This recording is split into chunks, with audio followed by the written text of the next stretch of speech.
Hello বন্ধুরা, আমি সুবর্ণা। আমার চ্যানেলের নতুন একটি ব্লগে তোমাদের সকলকে জানাই স্বাগত। আমি তো ভালো আছি, আশা করছি তোমরা সকলেই খুব ভালো রয়েছো। যে যেখান থেকে এই ভিডিওটা দেখছো না কেন, প্লিজ জানিও তোমরা কে কীরকম রয়েছো।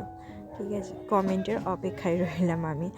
আর আমার ভিডিও যারা রোজই দেখো তাদের তো অসংখ্য ধন্যবাদ। আর যারা এখনও পর্যন্ত আমার ভিডিওগুলোকে দেখছো না, সাবস্ক্রাইব করছো না, লাইক করছো না, কমেন্ট করছো না, প্লিজ তাদেরকে রিকোয়েস্ট করছি আমাকে একটু সাপোর্ট করো। ভিডিওগুলোকে লাইক, সাবস্ক্রাইব, শেয়ার এবং কমেন্ট করতে ভুলো না। দেখে কোথায় কি ভুল ত্রুটি হচ্ছে সেগুলো অবশ্যই আমাকে জানিও, তাহলে আমি সেগুলো বেটার করার চেষ্টা করব। আর আগের দিন তো রান্নার কাজে গিয়েছিল, সেই জন্য আজকে রান্নাবান্না নিয়ে ঠিক কথাই, শুধু ভাতটা করতে হবে।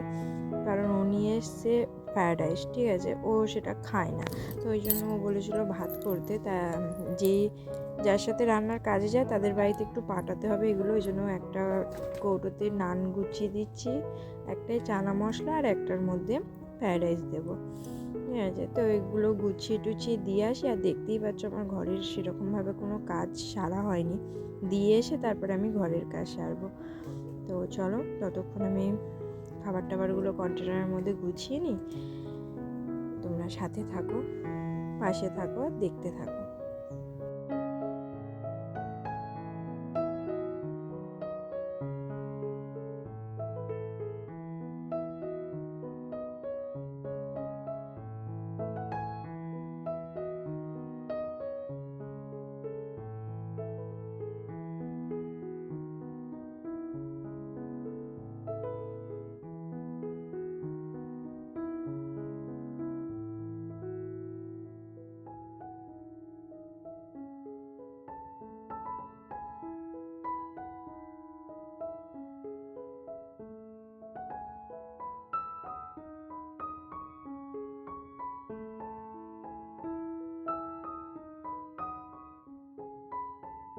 গুছিয়ে নিয়ে তো আমার দিয়ে আসা হয়ে গেছে। আবার এবারে এসছি বিছানা গোছাতে। কেন বলো তো, আমার ভীষণ বেলা হয়ে গেছে আজকে ঘুম থেকে উঠতে। কারণ ও তো ভোর রাত্রিরে আসে, 3টে 3:30 বেজে যায়। তখন আবার উঠে সব কিছু গুছিয়ে ভালো করে চাপাচুপি দিয়ে রেখে শুতে শুতে না 4টে 4:30 বেজে যায়। তো আজকে অনেকটা বেলা হয়ে গেছে ঘুম থেকে উঠতে, সেই জন্যই তাড়াহুড়ো করে সব কাজ সারা। তো কোনো রকমে বিছানাটা আগে গুছিয়ে নিই, তারপর আসছি। কেন সব থেকে আমাদের ঘরের কি বলো তো, বিছানাটা গোছানো হয়ে যাওয়া মানেই না সব থেকে বড় কাজ হয়ে যাওয়া। তো এর থেকে বড় কাজ আর থাকে না। বিছানা গোছানো মানে ব্যাস, বাদ বাকি কাজগুলো ঝটপট হয়ে যায়। কিন্তু এই কটা কাজ সারতে সারতে আমার বেলা 1টা বেজে গিয়েছিল। কেন কি এত লেট করে ঘুম থেকে উঠেছিলাম যে বলার কথা না। প্রায় 10টা না 11টার সময় ঘুম থেকে উঠেছিলাম, ওই জন্য প্রচণ্ড লেট হয়ে গেছে কাজ সারতে সারতে। তো চলো কাজগুলো ততক্ষণ আমি সেরে নিই, বিছানাপত্রগুলো আগে গুছিয়ে নিই, তারপরে ঘরের দিকে যাওয়া যাবে। ঘর ছাড়তে বা ঘর মোছা সবই করতে হবে, চাল দেবো। হ্যাঁ, এর মধ্যে আর একটা কথা বলে রাখি, আমার বাসি কাপড়টা ছাড়া হয়ে গেছে। আমি ঘুম থেকে উঠেই আগে উঠোনটা ঝাড় দিয়ে নিয়ে বাসি কাপড়টা ছেড়ে নিই। বাসি কাপড় পরে আর আদার্স কোনো কাজ করি না। বাসি কাপড় চেঞ্জ করে নিয়েছি। বেলায় একটু ইচ্ছা আছে গরম জল করে স্নান করার, কারণ আমার তো ঠান্ডা লেগেছে, টনসিলটাও ফুলেছে। তো ডাক্তার ঠান্ডা লাগাতে ভীষণভাবে বারণ করেছে। তো চলো দেখতে থাকো।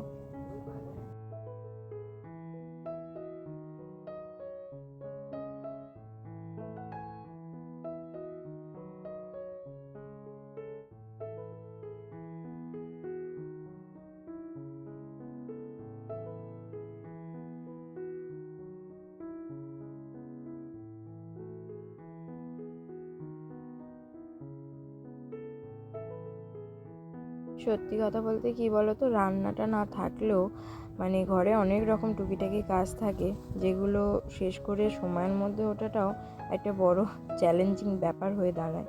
তো দেখতেই পাচ্ছ এখানে ঘর ঝাঁট দিতে চলে এসেছি।